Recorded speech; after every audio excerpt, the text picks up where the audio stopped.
Olá pessoal, é um prazer mais uma vez estar aqui com vocês e neste vídeo nós vamos falar sobre algo específico da realidade brasileira. Claro que é profundamente importante nós refletirmos sobre isso, que diz respeito justamente ao que? A esperança que as pessoas, que os eleitores lançam sobre as mudanças que podem ocorrer através de um processo eleitoral. Muitos, e isso é comum, acham que mudando a ocupação da presidência da República em Brasília, a realidade do Brasil como um todo vai mudar. Mas isso não é possível, porque a nossa estrutura política é muito complexa, existem muitas divisões de competência, existem muitas funções de governo, que basicamente são 3 funções, mas que elas são repartidas em outras subfunções. É como se fossem inúmeras repartições públicas que estão por esse país afora. Desde a nossa estrutura federativa, que nós temos a formação de 27 unidades federativas, mais de 5 mil municípios, além da própria União. Então, mudar o presidente da República é um aspecto de fundamental importância. É comum que as pessoas tenham fé que mudando a presidência da República vai mudar o país e a sua realidade local.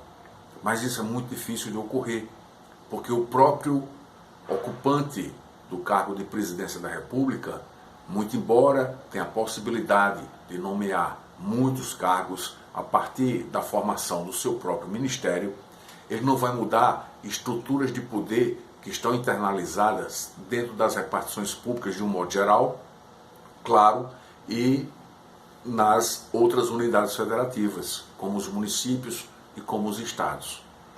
Para um governante que assuma a presidência da República possa, de alguma forma, fazer transformações, ele teria que centralizar muito o poder, e isso não é possível no Brasil, porque nós temos repartições de poder, funções diferentes de poder, no caso, o Congresso Nacional, que é o poder legislativo, e existe também o poder judiciário, e além também de uma instituição que exerce muito poder, que é o Ministério Público, além também do próprio Tribunal de Contas, que para alguns autores de direito administrativo também é como se fosse uma função de poder autônoma hoje, pelo desenho constitucional que lhe foi conferido.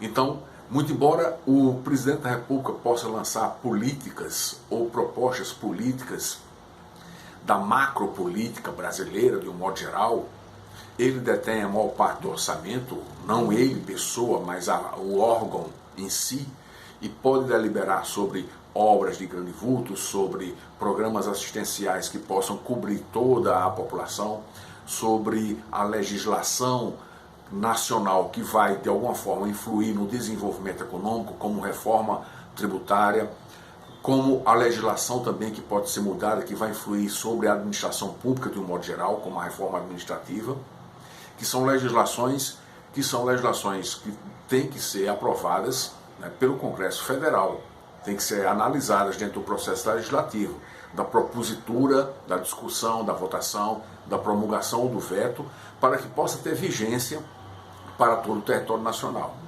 Então, o que diz respeito à grande dimensão política, né, do exercício do poder, claro que um novo presidente da República vai dar uma feição nova política e às vezes até influenciado por uma ideologia, pode de alguma forma representar um segmento mais, vamos dizer assim, mais próximo dos seus projetos políticos.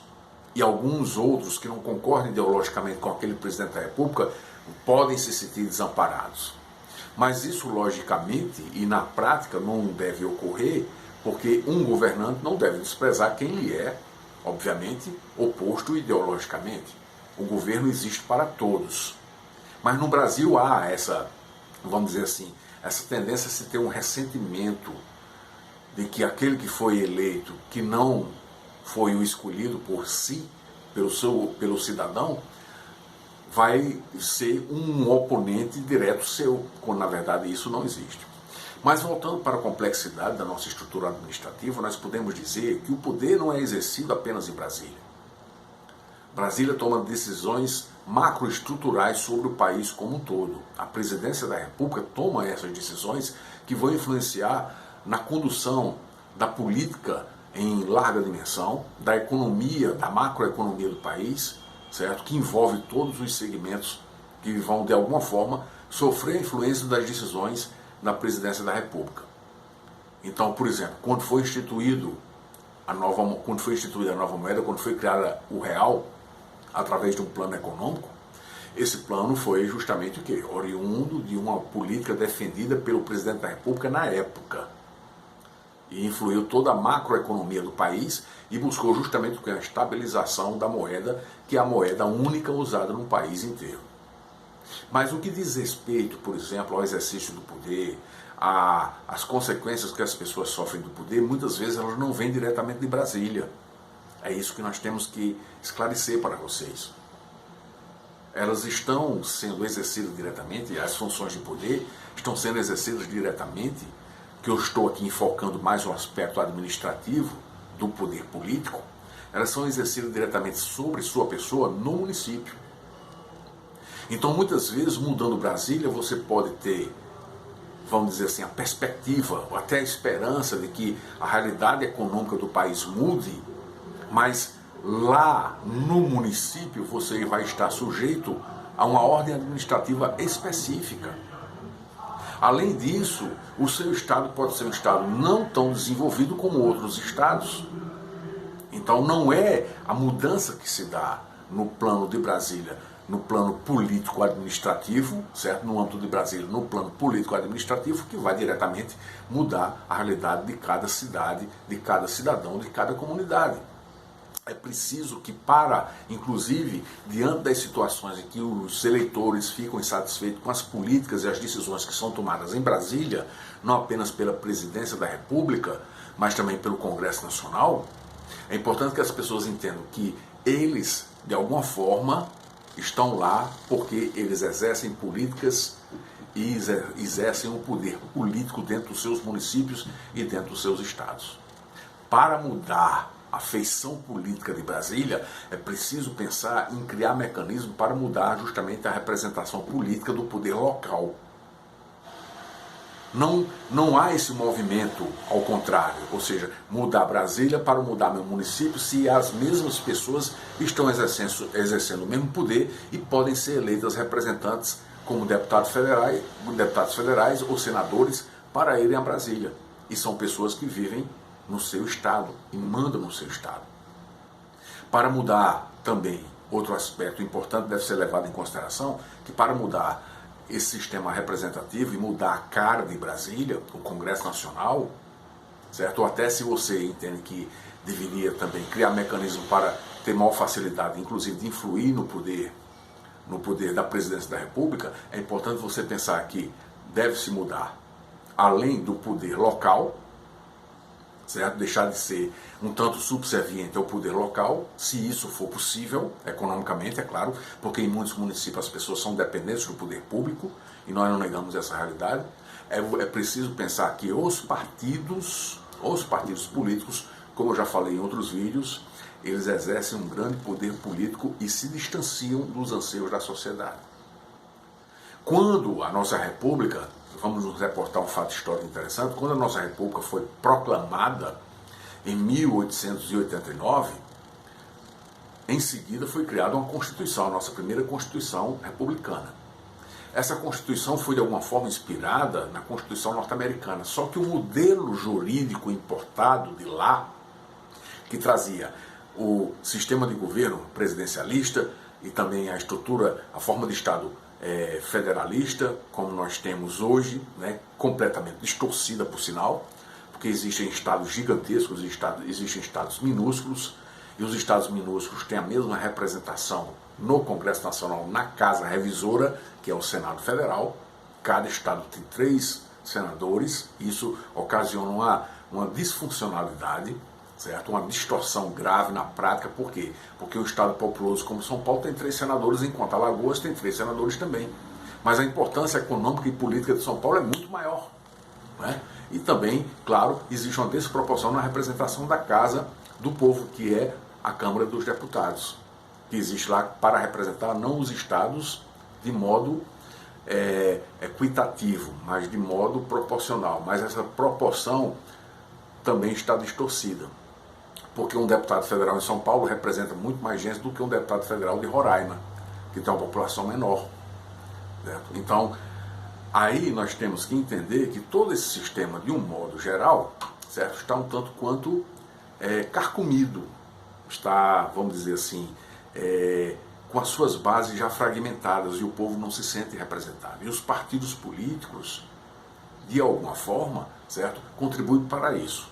E voltando à realidade que nós estávamos mencionando da Constituição de 1891, né, a Constituição republicana, o que foi que ela trouxe? Ela trouxe um modelo jurídico-político que deveria ser imposto ao Brasil, mas que a realidade socioeconômica era muito diferente da norte-americana. Lá existe mais autonomia para os estados, certo? Aqui, na verdade, o processo de autonomia seguiu uma via de mão dupla. Ou seja, os primeiros governantes da República Velha, eles, para ter poder, concediam maior poder local aos chefes políticos e coronéis, especialmente porque a maior força política daquela época vinha de São Paulo, Minas Gerais e o Nordeste. As outras regiões tinham representação política, mas tradicionalmente não estavam ainda consolidadas com base em grandes oligarquias antigas, como as nordestinas, por exemplo. E, claro, lá no Rio Grande do Sul. Então, na verdade, ele concedia poder local, mas ele pedia a conta de volta, ou seja, queria fortalecer-se lá no poder central e, claro, a sede lá da capital da República, no Rio de Janeiro. Com o Estado Novo, houve mais centralização ainda. Então, na realidade, nós temos que entender que, por conta desse processo histórico, que nós vamos trazer todos os episódios, mas por conta desse processo histórico de centralização do poder, certo?